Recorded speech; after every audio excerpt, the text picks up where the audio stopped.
This is day 16. The book is called The Skins of Columbus, A Dream Ethnography. It is by Edgar Garcia. It was published in 2019 with the Fence Modern Poets series. I have to admit that before this month began, I had already started this book. There is no way I'd have been able to finish it in a day otherwise.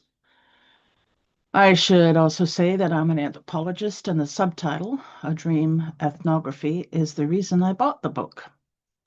I hadn't heard of the author before, I didn't know the book. When I first started reading, I hadn't made it past about 5 pages, I guess. I was in love.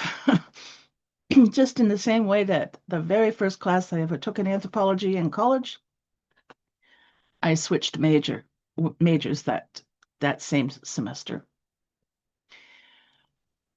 This is the land where this book is the land where anthropology and poetry meet. Not that this land is totally unpopulated. Garcia's book, though, is pretty far out on its edge, which is fabulous. Ethnography has become more narrative over time, and anthropologists much more aware of their own belief systems and how they affect what they see, and the sort of natural growth of awareness in academia, which so threatens some. Not that anthropology doesn't have a colonialist past, it does. There's no question about that at all. This book addresses that, um, and much more besides. Um, I guess the things about it that are just amazing are things like there's an extensive endnote section in the back. This is a book of academia crossed with poetry.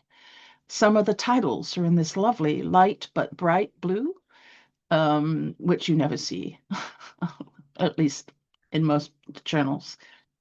There's at least one quote from Claudia Rankin in here. There are small pieces of prose. There are posters. There are photographs.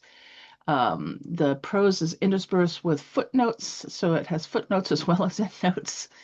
Um, I have found such delight in Garcia's book, and I think it's because it melds the two things that I love the most, and one of them is anthropology, and the other one is poetry. Here is a poem.